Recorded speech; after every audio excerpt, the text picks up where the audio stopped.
안녕하세요. 저는 얼마 전 이혼하고 아이들과 살게 된 평범한 40대 여성입니다.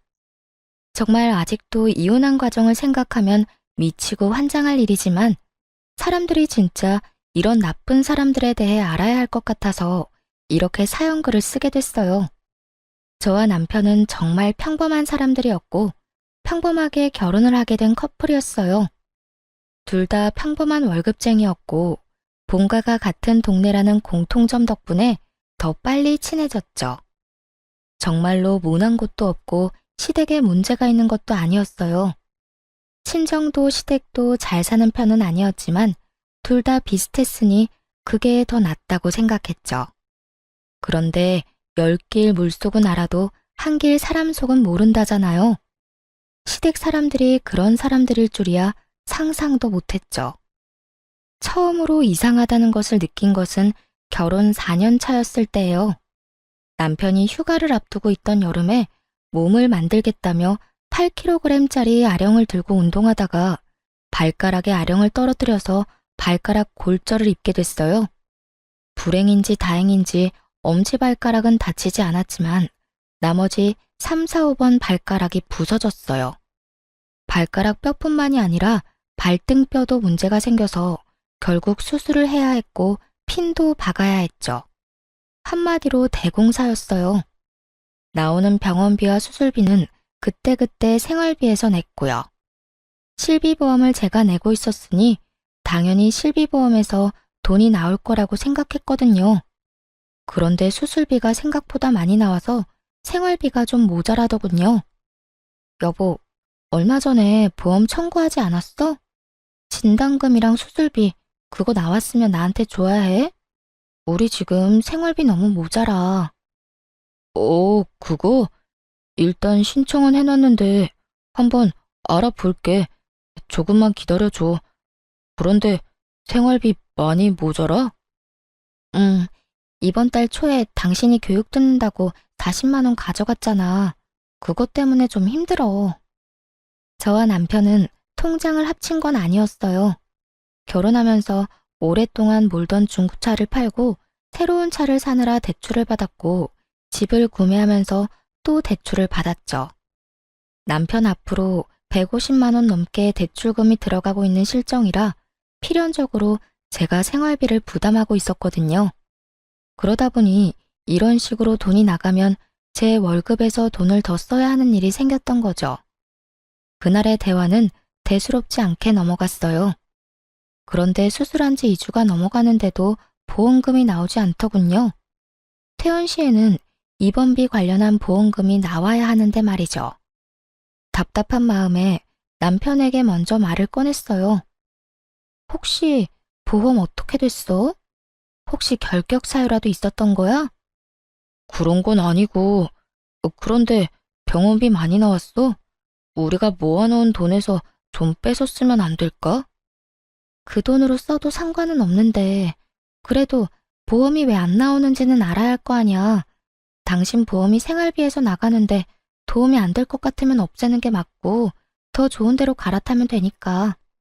그렇게 말하면서 남편을 봤는데 남편은 곤란한 얼굴을 하고 있더라고요. 거기에서 뭔가 있는 것 같다는 생각이 들었어요. 남편이 원래 손해보는 걸 싫어했거든요. 계산을 꼼꼼하게 잘하고 관리도 잘하는 사람인데 보험 하나 가지고 저런 곤란한 얼굴을 하는 건 중간에 문제가 있다는 이야기잖아요. 그래서 남편을 추궁했어요. 보험 약관 한번 보여줘. 문제가 뭔지 내가 찾을 테니까. 여보, 그냥 이번 한 번만 넘어가면 안 될까? 나도 말하기 좀 그래서 그래. 도대체 뭐 때문에 이렇게 당신이 저 자세로 나와? 다음에도 이런 일 없으리란 보장 없잖아. 그러면 그때마다 생활비 뭉텅이로 날아가는 거고. 그럼 보험은 왜 넣어? 빨리 보여줘.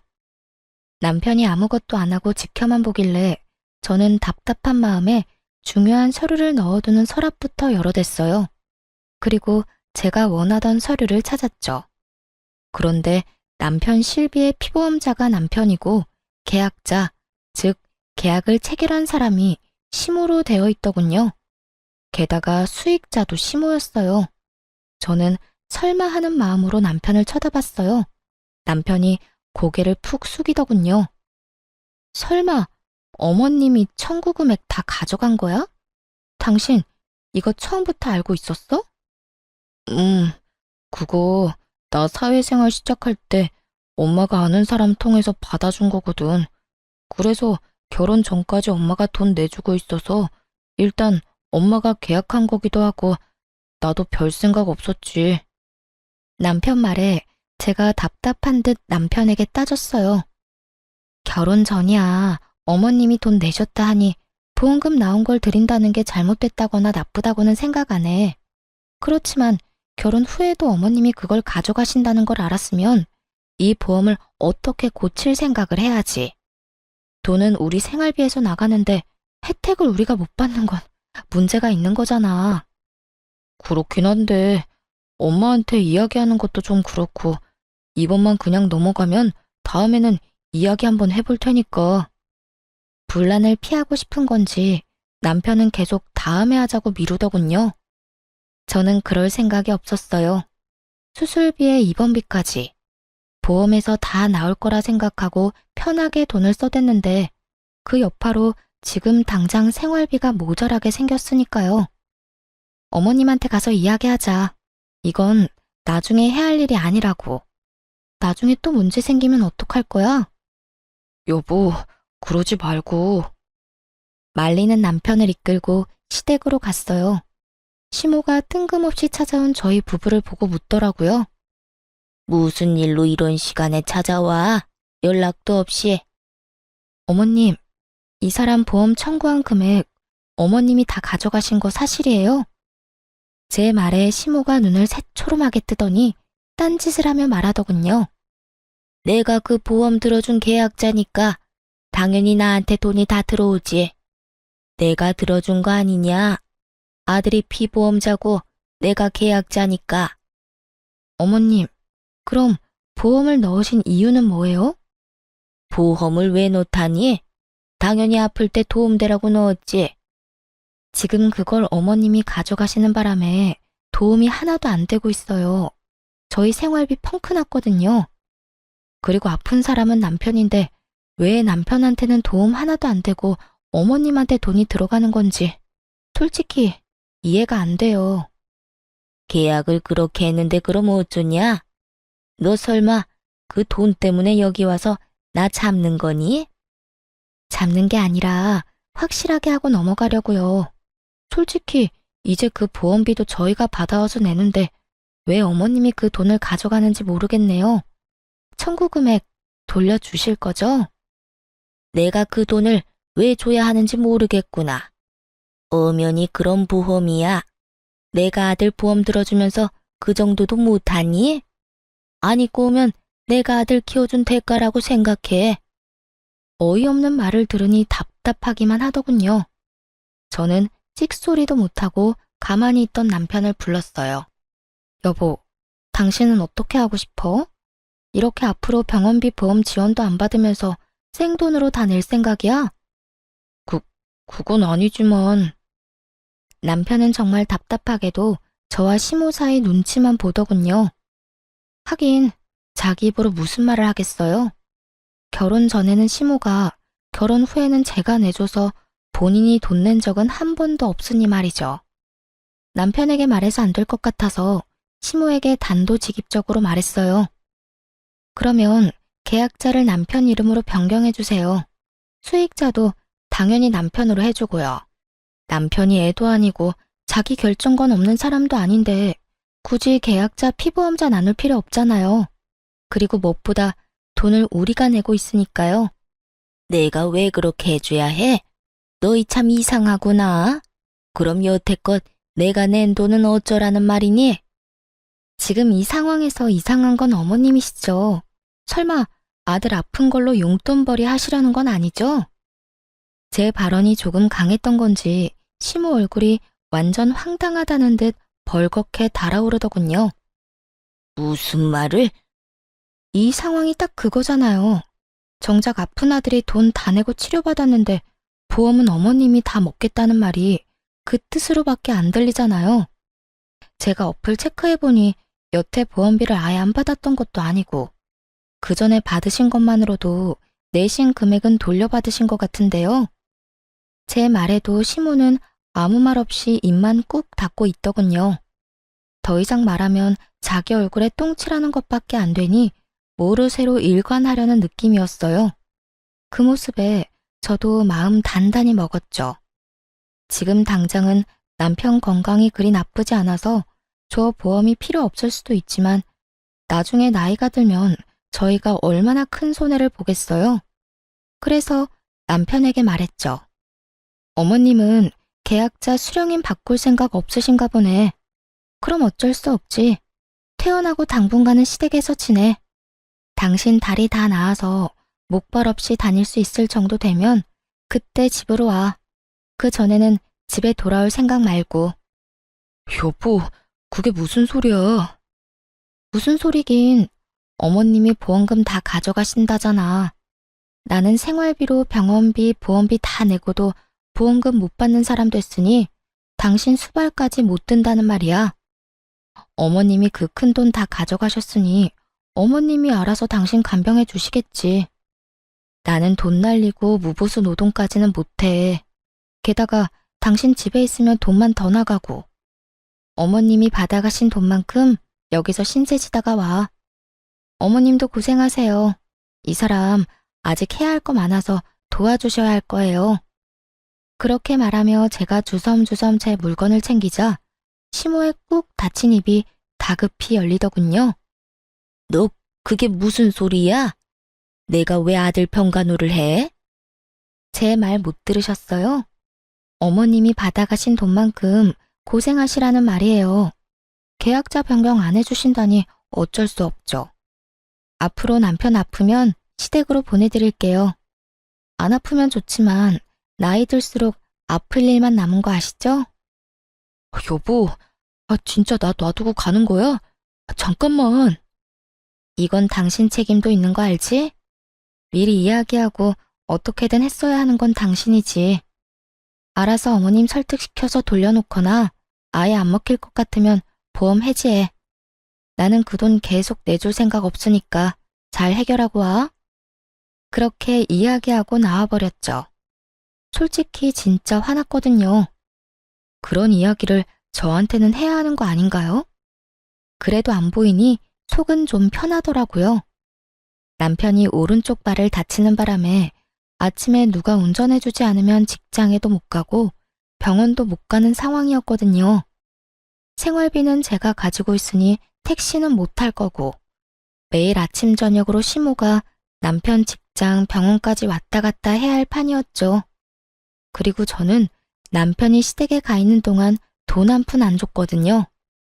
돈 받아간 사람은 따로 있는데 제가 돈을 줄 이유가 없잖아요. 그렇게 일주일을 버티더니 결국 시모가 남편을 돌려보냈더군요. 변경된 보험 계약과 함께 말이죠. 저는 원하는 걸 얻었고 남편도 자기 보험 자기가 찾아왔죠. 그런데 남편 얼굴이 생각보다 개운한 얼굴은 아니더군요. 왜 그런 표정이야? 이제 당신 아파도 걱정할 거 없는데. 그렇지. 그냥 엄마한테 좀 미안해서 그렇지. 미안하게 생각하지 마. 그게 이상했던 거고 지금 이게 정상인 거야. 다 큰 자식 아픈 걸로 돈 버는 건 좀 아니지. 비용도 우리가 다 내는데. 그리고 어머님도 분명히 이해할 때가 올 거야. 그렇게 이야기했더니 남편이 고개를 끄덕이더군요. 아픈 자식에게 더 해주고 싶으면 더 해주고 싶지. 자식한테 가야 할 것까지 모조리 뺏어오겠다는 생각을 하는 부모가 어디 있겠어요? 사실 저희 어머니가 시모와 같은 동네 살아서 오가며 인사도 하고 아는 사람도 많았던지라 걱정이 됐는데 다른 사람에게 이야기해봐야 자기만 손해라는 걸 아는지 아무 말도 안 했더라고요. 그렇지만 이 일로 시댁과 저는 거리가 생겨버렸잖아요. 그래도 미래에 더 큰 병으로 이런 일 생겼으면 더 돌이킬 수 없었을 거라는 생각을 하면 차라리 지금 좀 척치는 게 나을 수도 있다고 생각했어요.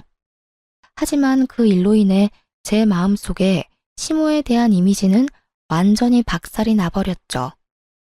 그렇게 교양 있어 보이고 사람 좋아 보이던 시모가 돈이라면 환장을 하는 사람처럼 보이기 시작했거든요. 그래도 그 이후로 저희한테 돈을 요구한다거나 하지는 않았어요. 그런데 사건은 의외의 곳에서 터지는 법이더라고요.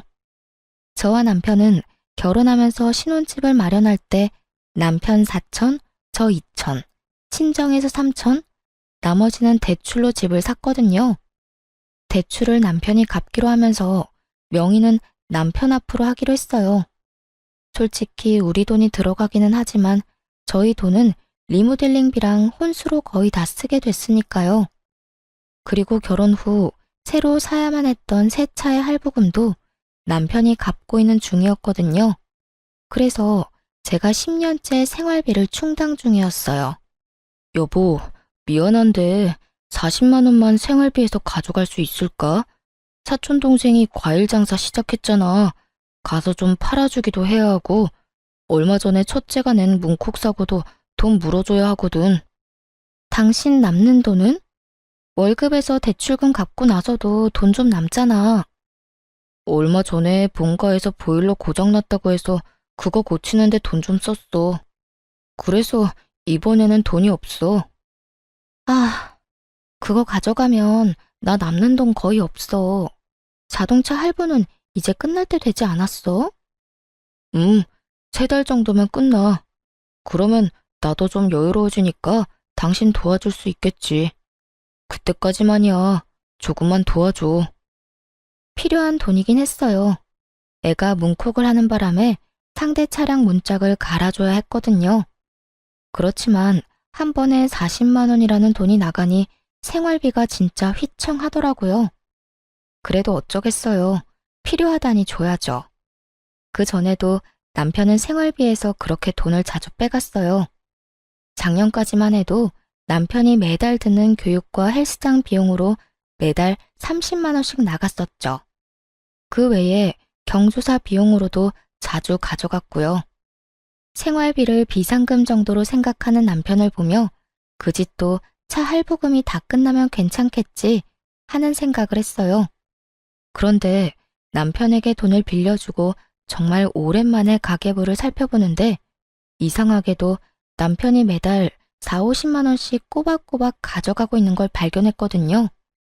물론 이유는 다 달랐지만 정말 한 달도 빠짐없이 매달 가져갔어요. 그리고 항상 10일에서 15일 사이에 돈을 빼가는 걸 알게 됐죠. 이상하잖아요. 그래서 남편이 오래전에 만든 체크카드의 통장을 들고 통장 정리를 시작했어요. 하나둘씩 찍혀 나오는 내역을 보면서 저는 점점 입을 다물지 못하게 됐어요.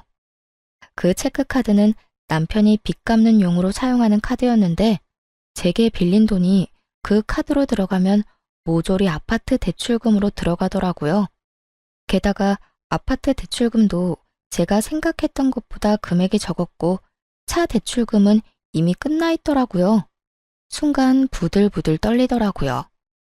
여태껏 150만 원이 넘는 금액을 대출금과 이자로 내고 있다고 생각했기 때문에 제가 생활비를 내고 있었는데 실제로는 모든 걸 다 속이고 있었다니. 남편이 계산을 잘하고 꼼꼼하니까 맡겨뒀던 일이 결국에는 제 살까먹는 일이었던 거죠. 이걸 어떻게 할까 생각하다가 한 가지 좋은 생각이 떠올랐어요. 제 돈으로 대출금 갚는 걸 알게 됐으니 그걸로 하나 당당하게 요구할 수 있는 일이 생겼거든요. 여보, 우리 이 집 벌써 산지 10년이나 됐잖아. 이제 슬슬 공동 명의로 해줄 수 없어? 저는 야근 후에 집에 온 남편에게 그렇게 말을 꺼내자 남편이 순간 멈칫하더군요. 그러더니 저를 한번 슬쩍 보고는 다시 식사를 하며 말했어요. 그건 안 돼. 내가 돈 갚고 있는 거 알잖아. 솔직히 10년간 내가 다 갚았는데. 그리고 누구 명의면 무슨 상관이야? 우리한테 문제가 있는 것도 아니고. 나 죽으면 어차피 다 당신이랑 애들 건데. 그러니까 누구 명의면 무슨 상관인데? 그러면 공동명의 해도 되잖아. 아니, 도대체 갑자기 왜 공동명의를 해달래? 10년간 아무 일 없이 잘 지내왔잖아. 내가 어제 당신 통장 정리하면서 알게 됐거든. 나한테서 받아간 돈 다 대출금으로 들어가고 있던데, 그리고 차 대출금도 벌써 다 갚았더만. 대출금 금액도 나한테 말했던 것보다 더 적고. 제가 그렇게 말하자 남편이 인상을 팍 쓰더군요. 그걸 당신이 왜 봐? 그거 사생활 침해야. 그럼 난 그거 모르고 내내 당신한테 뒤통수 쳐맞고 있어야 됐어? 당신 진짜 어이없다. 내 돈으로 생활비하고 대출금까지 갚았으면 당연히 내가 원하는 것 정도는 해줘야 하는 거 아니야? 왜 나만 죽어라 돈 대고 있는데? 그럼 이참에 말해봐. 나한테 가져간 돈이랑 당신이 원래보다 부풀린 대출금 다 어디로 가져가는 건데? 제가 그렇게 이야기하자 남편도 아무 말 못하더군요. 솔직히 공동명의를 안 해주는 이유를 모르겠더라고요. 내가 그거 다 봐주겠다고. 그러니까 공동명의 하나 해달라는 건데 그게 그렇게 힘들어? 막말로 내가 내 월급으로 내 용돈 썼어? 내 월급으로 생활비 하느라 모아놓은 돈도 많이 없는데 너는 나 몰래 뒷주머니 차고 있었잖아. 이 집에 기여하는 돈으로만 본다면 제가 남편보다 돈을 더 많이 내고 있었는데 말이죠. 남편의 저런 모습을 보니 저도 부글거렸어요. 그래도 해주겠다는 말은 절대로 안 하는 남편을 보며 저도 마음을 굳게 먹고 말했죠. 그래, 당신 맘대로 해. 대신 당신은 생활비 쓰지 마. 집에 있는 전기, 난방도 쓰지 말고. 그것도 내 생활비로 내잖아. 아, 제발 좀. 이런 식으로 유치하게 굴지 마. 먼저 치사하게 군 게 누군데? 너 하는 행동이 괘씸해서라도 나 너 용서 못해. 당분간 당신한테는 절대로 생활비 안 줄 거니까 알아서 해. 그 뒤로 정말 남편에게 1원 한 푼 안 줬어요. 난방이랑 전기도 못하게 막아버렸고 냉장고에 음식도 못 먹도록 아이들 음식도 단품 요리로 만들어서 바로 먹어버렸어요. 밥도 딱 애들이랑 저 먹을 만큼만 만들어서 먹고요. 식재료만으로는 만들어 먹을 수 없으니 남편은 며칠간 라면만 먹더군요. 그렇게 치사하고 깐깐하게 구니 한 3개월이 지나자 남편이 저에게 항복의 메시지를 보냈어요. 미안해. 내가 사과할게. 그러니까 이제 제발 그만해. 시켜 먹는 것도 하루 이틀이고 아침 거르는 것도 익숙하지 않은 사람에게는 더 힘든 법이거든요. 결국 그걸 견디지 못한 남편이 저에게 먼저 사과를 하게 된 거죠. 미안하면 공동명의나 해줘. 솔직히 나도 이렇게 치사하게 굴기 싫거든. 근데 여태껏 들어간 내 돈이 아까워서라도 그러면 안 되는 거잖아. 그리고 결혼할 때 언젠가는 공동명의 해준다고 했잖아. 그 말 지금 지킨다고 생각해. 10년간 나한테 돈 부풀리고 가져갔으면 이 정도 요구가 그렇게 큰 건 아니잖아. 그치? 제 말에 남편이 한숨을 푹 쉬더니 그러더군요. 알았어. 공동명의 해줄게. 저는 기분이 너무 좋았어요. 그렇지만 너무 티내지 않으려고 노력했죠. 사실 결혼 초에는 공동명의는 해도 안 해도 그만이라는 생각을 하고 있었는데 결혼 10년 차 되니 제 재산을 가지고 싶다는 생각이 들었거든요. 게다가 제가 돈을 안 버는 것도 아니고 그걸로 집에 생활비로 다 쓰는데 제 앞으로 된 재산이 아무것도 없다는 것도 좀 싫었고요. 그래서 남편이 공동명의 해줄 날만 기다리고 있었죠. 그런데 그 다음날 시모가 저희 집에 찾아왔더군요. 너 이게 도대체 뭐 하는 짓이니? 네가 뭔데 공동명의를 요구해? 네가 한 게 뭐가 있는데 내 자식 재산을 넘봐? 어이가 없었어요. 다짜고짜 와서 저한테 이런 막말을 하다니. 남편은 그런 시모를 말리려 애쓰더라고요. 놔봐. 넌 바보 등신이야? 어떻게 된 게 네 손 안에 들어온 것도 못 지켜서 이 난리야?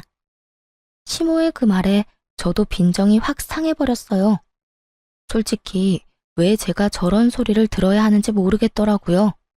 그래서 저도 시모에게 이야기했죠. 어머님, 남편이 그간 저한테 가져간 돈이 얼만지 아세요? 그리고 남편이 그간 대출금 부풀려서 이야기해서 생활비 지원조차 안 하고 뒷주머니 찬 게 얼만지는 알고 그런 말씀 하시는 거예요? 그게 무슨 소리야? 집값 낸 사람이 집주인이지. 그러니까요. 그 집 대출금도 제 돈 가져가서 냈던데 그것도 모르고 지금 여기 와서 저한테 이러시는 거예요? 뭐? 그게 무슨 소리야? 시모가 처음 듣는 내용인 듯 남편을 쳐다보더군요. 남편이 한숨을 푹 쉬고는 시모에게 말했어요. 제가 와이프 생활비로 대출금을 좀 냈어요. 얼마를? 한 달에 4, 50만 원 정도요. 올랑. 화내려는 시모 앞에 제가 한마디 더 붙였어요. 매달요. 10년간. 그래도 그렇지. 4, 50만 원은 내줘도 되지. 제가 생활비로 150, 200 정도 이미 내는데도요. 생활비도 네가 내냐? 넌 생활비 안 줘? 네. 남편 말에 시모가 눈을 질끈 감더군요. 제가 이 집과 생활 유지에 돈을 더 많이 내는데 그거 요구하는 게 과한 일인가요? 나는 모르겠다. 니들이 알아서 해라. 시모는 무슨 말이 하고 싶어서 왔는지는 모르겠지만 그 말만 남기고 후다닥 사라졌어요. 분명히 아들 편을 들며 저를 혼내주고 싶었던 모양인데 어쩌겠어요. 사실로 따지면 제가 그 집을 가져도 모자란 것을. 그리고 솔직히 애초에 리모델링 비용까지 하면 오로지 남편 거라고 하는 것도 웃기잖아요. 그렇게 남편은 조만간 공동명의 해주겠다고 약속까지 했어요. 기분이 좋았지만 그 기분도 금방 가라앉았어요. 남편 때문이 아니라 친정 사정 때문에요. 저희 친정어머니가 지병으로 몇 년을 앓고 계셨는데 당장 수술이 필요한 상황이었거든요. 게다가 저는 생활비 쓰느라 돈 모아놓은 것도 많지 않았고요. 남편과 함께 모아둔 돈은 더 큰 집으로 가거나 애들 교육에 쓸 목적으로 모은 거였거든요. 제가 남편에게 슬쩍 물었죠. 여보, 우리 모으고 있는 돈 좀 빌려줄 수 있어? 우리 엄마 이제 곧 이식 수술인데 수술비가 너무 많이 들어서. 장모님 이식 수술 잡혔어? 그런데 어쩌지? 그 돈 지금 빼면 더 손해야. 이때껏 모아놓은 돈은 다 더 부풀리려고 각종 펀드랑 주식에 넣어놨잖아. 지금 팔면 원금도 보전 못해. 남편이 난색을 표하며 안 된다고 하더군요. 그거 말고 지금 모으고 있는 돈들은 그냥 적금만 깨면 되니까 괜찮잖아. 그래도 그건 우리 집에 문제 생기면 사용할 비상금이잖아. 그걸 장모님 수술비로 주는 건 좀... 처남은? 처남은 돈 없대? 걔 이제 막 결혼했는데 무슨 돈이 있겠어? 그러지 말고 좀 빌려줘. 엄마 수술하고 나면 조금이라도 갚아줄 테니까. 안 된다니까 왜 이래? 그 돈은 안 쓸 거야. 단호한 남편 답변에 속이 확 상했어요. 설마 제가 공동명의를 해달라고 했다고 그걸 이런 식으로 갚나 싶은 생각까지 들 정도였죠. 그럼 공동명의나 빨리 해줘. 꽥 소리 지르고 그날 대화는 그렇게 종료됐어요. 장모님이 아프다는데 괜찮냐는 말은 한마디도 없고 돈은 절대 못 빌려준다는 남편놈에게 우라가 치밀었어요. 그 다음날 남편이 야근하는 동안 저는 칼퇴근하고 집에 와서 남동생을 불렀어요. 누나, 엄마 수술비 어떡할 거야? 엄마 보험은 없나? 보험 있긴 한데 기대하기는 좀 어려워. 특약도 많이 없었고 그냥 기본이라. 낸 만큼 다 못 돌려받을 가능성이 높지. 너희 매형도 진짜 너무하지 않니? 어떻게 장모님 아프다는데 돈 절대로 못 빌려준다고 그렇게 선을 긋고. 너무 그렇게 생각하지 마. 매형도 생각이 다 있겠지. 일단은 대출이라도 해봐야지 뭐. 그렇다고 엄마 저대로 수술도 못하게 둘 수 없잖아. 아버지 돌아가시고 우리 두 남매 키우느라 고생하셨잖아. 호강도 못 시켜드렸는데. 동생을 집으로 부른 건 반찬을 싸서 주기 위해서였어요. 올케가 입덧이 심했는데 저번에 저희 집에서 먹었던 음식이 너무 먹고 싶다고 해서 저희 집 반찬하면서 겸사겸사 양을 더 많이 해서 만들었거든요. 그래서 동생을 불렀는데 엄마 수술 이야기 때문에 커피 한잔하며 이야기하다가 시간이 좀 늦어졌죠. 남편은 아직 들어오지 않고 있어서 이만 동생을 보낼 생각이었어요. 반찬 양이 많아서 동생 배웅도 할 겸 지하 주차장으로 같이 내려갔어요. 엘리베이터 타고 내려서 동생 차에 반찬이랑 애기용 물품을 싣고 있는데 뒤에서 익숙한 목소리가 들리더군요. 그러니까 미친 거지. 왜 내가 모아둔 돈을 처가에 갖다 붓냐? 와이프가 정신이 나간 거지. 얼마 전에는 돈독이 올랐는지 집도 공동명의 하라고 해서 난리도 아니었잖아. 아무리 봐도 남편 목소리였어요. 순간 벙쪄서 아무 말도 못하고 듣기만 하는데 가관도 아니었어요. 내가 나서려니 동생이 갑자기 조용하라는 제스처를 하며 폰을 꺼내 허둥지둥 녹음 버튼을 누르더라고요. 공동명의 해줬냐고? 내가 왜? 나 그거 해줄 생각 없어. 그냥 말만 그렇게 해놓은 거야. 안 해주면 지가 어쩔 건데? 진짜 괘씸해서라도 안 해줄 거야. 그리고 자기 엄마 아픈 걸 왜 내 돈으로 해결하려고 하는지 이해가 안 간다니까. 돈이 너무 아깝잖아. 어차피 곧 죽을 사람 병원비를 왜 우리가 내? 그리고 늙어서 그 수술비 정도도 마련 못해서 끙끙거리는 것도 웃기고. 여하튼 처가 식구들 진짜 완전 비호감이야. 이야기를 듣는데 귀가 썩는 기분이 들더라고요. 그런데 더 놀라운 이야기가 그 뒤에 나왔어요. 그리고 저번에 보험이랑 대출 와이프한테 걸린 거 생각하면 아직도 한숨 나온다니까. 그래, 그 보험 청구 금액 와이프 몰래 엄마랑 나눴거든. 병원비는 생활비로 내고. 근데 그거 안 준다고 쌩 난리를 치더니 결국 나 본가해버리고 가버리는 거 보고 완전 정이 뚝 떨어지더라니까. 그걸로 이번에도 비상금 잘 모을 수 있었는데 딱 걸려가지고 대출금도 와이프 돈으로 야금야금 잘 넣고 있었거든. 부풀려서 이야기해서 생활비도 와이프가 다 내도록 설계 다 해놨는데 말이지. 이번에 걸리는 바람에 다음 달부터 와이프가 돈 달라고 할까봐 그게 걱정이야. 누구랑 무슨 통화를 하고 있는지는 모르겠지만 제 속내를 그대로 드러내는 남편놈 목소리를 들으며 진짜 하늘이 무너지는 기분이었어요. 처음부터 제 돈으로 자기들 배를 열심히 채우고 있었더라고요. 완전 열이 받을 대로 받은 저는 씩씩대며 주변을 살폈어요. 남편은 제가 지하 주차장에 있을 거라는 생각도 못하고 통화 끝나고 올라가려고 통화를 이어가고 있더군요. 저는 올케한테 챙겨주려던 겉절이 김치의 뚜껑을 열어서 남편에게 다가갔어요. 낄낄대며 발끝을 벽에 툭툭 차고 있던 남편놈 얼굴에 겉절이를 확 부었죠. 으이씨, 뭐야? 겉절이 맞은 남편놈이 얼굴을 들어 인상을 쓰더군요. 그리고 그 앞에는 그 인상보다 더 더러운 표정의 제가 있었죠. 야, 너 우리 엄마 수술비 안 빌려준다던 게 돈이 아까워서 그런 거였어? 어? 말해봐. 통화할 때는 말만 잘하더니 왜 꿀먹은 벙어리야? 저는 남편놈 멱살을 쥐면서 남편을 추궁했어요. 그랬더니 동생이 급히 저를 뒤에서 말리더군요. 누나, 참아. 이렇게 화낸다고 될 일 아니잖아. 누나가 일단 참아. 아이씨, 더 이상 나 열받게 하지 마.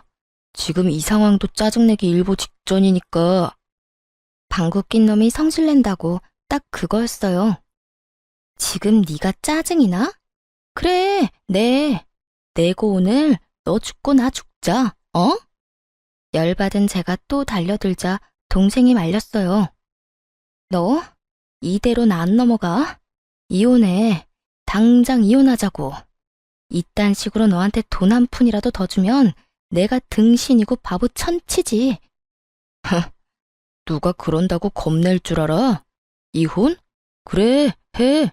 하면 되지. 왜 못하겠어? 보나마나 내가 더 유리하다고. 진짜 미치고 환장하겠더라고요. 자기가 뭐라고 저렇게 당당한지. 저는 이악 물고 이혼 소송에 들어갔어요. 엄마가 아픈데 저놈 얼굴까지 보고 있다간 속에 천불이 날 것 같았거든요. 소송 진행 중에 엄마 이식 수술 날짜가 잡혔어요. 엄마한테는 이혼한다는 말 안 했거든요. 괜히 걱정하고 스트레스만 받으실까 봐요. 수술 다 끝나면 이야기할 생각이었죠. 수술 며칠 전 엄마가 저랑 동생 불러서 그러더군요. 혹시라도 수술 잘못되거나 문제 생기면 엄마 폰 안에 사진 첩봐. 엄마가 거기에 너희들한테 조금이라도 물려주려고 모아둔 것들 사진 찍어놨어. 비밀번호도 거기 같이 있고 사망보험금도 얼마 전에 물어보니 꽤 많이 나올 것 같고 모아둔 돈이랑 엄마 살던 집, 내 앞으로 된 시골 땅 팔면 너희 앞으로 3억씩은 돌아갈 거야. 그리고 수술비도 걱정하지 말고 무조건 그 통장에 있는 돈 써. 알았지? 동생과 저는 깜짝 놀랐어요. 평소 친정엄마가 항상 돈 없다는 말을 밥 먹듯이 하니 저도 동생도 당연히 어머니에게 돈이 없다고 생각했거든요. 그런데 이렇게 알뜰살뜰 모아놨을 줄은 상상도 못했죠. 이제 수술만 잘 되면 된다고 생각하고 있었는데 수술 도중에 어머니가 돌아가셨어요. 면역력이 너무 약해져 있어서 수술을 견디질 못한 것 같더라고요. 정말 너무 슬퍼서 동생과 한참을 울고 장례식도 어떻게 치르는지도 모르게 병원에 있던 장례식장에서 나온 분이 하라는 대로 예예 하며 전혀 실감도 못하고 있었어요. 그런데 장례식을 하는 이틀날 이혼 소송 중인 남편과 시모가 장례식장에 찾아왔더라고요. 슬픔이 분노로 바뀌는데 1분도 안 걸렸어요. 그래도 입술을 꽉 깨물며 어머니 가시는 길에 분란 안 일으키려고 조심하고 있었는데 남편 놈이 어머니 영정 앞에서 울고불고 곡소리를 내며 대성통곡을 하는 거예요. 동생과 저는 벙쪘죠. 저 인간들이 왜 저러나 싶었거든요. 남편이 저한테 오더니 제 손을 잡으며 갑자기 뜬금없는 소리를 하더라고요. 여보, 많이 힘들지? 다 괜찮아. 내가 곁에 있잖아. 저는 처음에 제가 잘못 들은 줄 알았어요. 지가 왜 날 걱정해요? 치열하게 한 푼도 안 뺏기려고 이혼 소송 중인데 갑자기 와서 챙기는 척? 착한 척? 환장하고 기가 차서 제가 물었죠. 이게 뭐 하는 짓이야? 당신이 여길 왜 와? 여기 와서 눈물 흘릴 자격도 없는 놈이? 저의 차가운 말에도 남편 놈이 제 손을 꼭 붙잡더니 그러더군요. 많이 속상했지? 내가 다 미안해. 이렇게 장모님 잃고 나니 당신이 얼마나 소중한지 깨달았어. 그러니까 우리 이혼은 없던 걸로 하고 다시 잘 살아보자. 점점 더 기괴해지는 남편놈 행동에 저는 이 인간의 의중을 알 수 없어서 궁금증만 생길 뿐이었어요. 다시 잘 살아? 당신이랑 내가 왜? 나한테 한 푼도 주기 싫어서 이혼 소송도 그렇게 지랄맞게 하고 있으면서? 그래, 당신 입장에서는 그렇게 생각할 수 있지. 하지만 다 당신을 위해서였어. 그리고 당신이 원하면 다시 재결합하면 바로 집도 공동명의로 해줄게. 그거 당신이 원했잖아. 남편놈 말에 미치고 팔짝 뛰겠더라고요. 갑자기 재결합 이야기를 왜 하냐고요? 근데 그 의문을 해결해줄 사람이 금방 다가오더라고요. 시모와 어머니의 친구분이셨어요.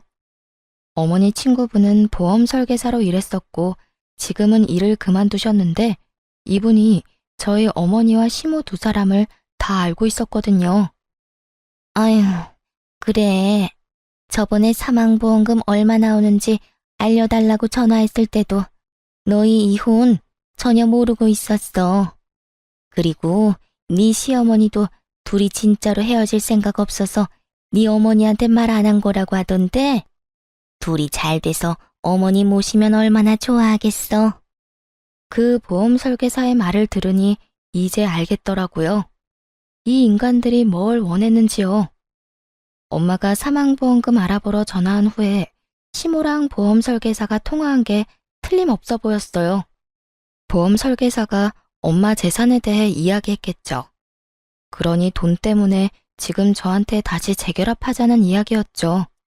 그리고 지금 이혼 소송이 남편에게 유리한 쪽으로 흘러가지는 않고 있었거든요. 남편은 제가 집값을 내지 않아서 재산 분할을 해줄 수 없다는 상황인데 제가 남편 계좌로 보내준 돈과 생활비에 쓴 돈까지 제가 쓴 금액이 더 많아서 남편 원하는 비율로 안 되고 있었거든요. 자기가 좋은 조건으로 승수할 수 없을 것 같으니 저를 회유하려는 것처럼 보였어요. 게다가 유산으로 돈이 많이 나온다니 그것도 노렸을 테고요. 제가 몰랐으면 몰랐지 남편과 시모의 행동과 생각을 모두 알고 있는데 이런 개수작을 부리다니. 제가 얼마나 만만하게 보였으면 이럴까 싶었어요. 그것도 보인이 된 저희 어머니 앞에서 아까워서 수술비 못 주겠다고 지 입으로 말하던 놈이 뭐가 그렇게 당당한지. 그런데 시모가 그때 제게 다가오더니 굉장히 슬픈 얼굴로 말하더라고요. 아가, 고생이 많다. 우리 애가 철이 없어서 이혼 이야기가 나왔다만 그래도 너희는 애를 낳고 산 부부잖니. 그리고 그렇게 큰 잘못으로 이혼하려는 것도 아니고 잠깐의 치기로 그럴 수 있으니 네가 이해하고 덮어주거라. 그 정도 흠은 살면서 아무것도 아니야. 뻔뻔하게 덮어주라는 말을 하다니. 시모도 남편만큼 뻔뻔하고 염치 없는 행동을 잘하더라고요. 그래서 저도 남편 놈과 시모 우라통 터지게 해주기로 했어요. 저는 남편 팔을 탁 쳐내고 말했어요. 내 대답을 들려줄게. 저는 그렇게 말하고 핸드폰을 꺼냈어요. 그리고 그 안에 저장된 녹음본을 틀었어요. 제일 큰 볼륨으로 말이죠. 여기 장례식장에 있는 모든 사람들이 들을 수 있도록. 그 녹음본은 동생이 그날 녹음한 거였죠. 자기 엄마 아픈 걸 왜 내 돈으로 해결하려고 하는지 이해가 안 간다니까. 돈이 너무 아깝잖아. 어차피 곧 죽을 사람 병원비를 왜 우리가 내? 그리고 늙어서 그 수술비 정도도 마련 못해서 끙끙거리는 것도 웃기고. 여하튼 처가 식구들 진짜 완전 비호감이야. 쩌렁쩌렁 남편 목소리가 흘러나오는데 사람들이 수군거리더군요. 하긴 그럴 수밖에 없죠. 여기 있는 손님들 중 엄마 손님과 시모의 지인이 겹치거든요. 기억상실증이라도 걸렸어? 네가 네 입으로 우리 엄마 수술비 안 준다고 했잖아. 그것도 돈 아깝다는 이유로. 그리고 그 돈이 온전히 네 돈이었어? 우리 둘이 같이 모은 돈이었지. 이게 내 대답이다. 알아듣겠어, 정신 나간 놈아? 이제 와서 재결합? 웃기고 있네. 왜? 엄마 죽고 나니까 이제 돈 나갈 거 없어 보이니 나하고 재결합할 생각이었어? 근데 어쩌냐? 너 같은 인성의 남자랑 결혼한 게 내 인생 최악의 선택인데. 2번 다시 몇 억을 너랑 같이 준다 해도 너랑 재결합은 없어. 제 말이 끝남과 동시에 장례식장이 웅성거리기 시작했어요. 설마 진짜로 저랬단 말이야? 저게 사위가 아니라 웬수지. 아이고, 저거 모르고 간 고인이 다행인 건지 불행인 건지. 세상에, 겉으로는 며느리가 잘못해서 이혼한다더니 그게 아니라 자기 아들한테 문제가 있었네. 아무리 그래도 처갓집을 저렇게 홀대할 수가 있어? 뒤에 이야기가 더 흘러나올수록 사람들의 이야기 소리는 더 커졌고 시모와 남편은 얼굴이 새빨개져서는 저를 찌를 듯이 노려보더군요. 제가 겁이라도 낼 줄 알았나 봐요. 제가 도리어 더 눈을 똑바로 뜨고 째려보는데 동생이 그 사이에 끼어들어왔어요. 형님, 여기서 형님 반기는 사람 아무도 없어요. 저희 가족들도 누나도 그리고 저희 어머니도요. 그러니까 알아서 좀 빠져주세요. 저렇게 조롱해놓고 저희 어머니 장례식에 오는 건 저희를 무시하는 건가요? 아니면 저희 어머니를 무시하는 건가요? 설마 자기 입으로 저렇게 다 말해놓고 아니라는 말 하실 건 아니죠? 남동생의 그 말에 남편이 주변의 눈치를 살살 보더니 결국 시모를 두고 자기 몸만 빠져 도망치듯 나가버렸어요. 속이 시원하더라고요. 여기 사람들 중에 시모와 남편 아는 사람들이 많았거든요.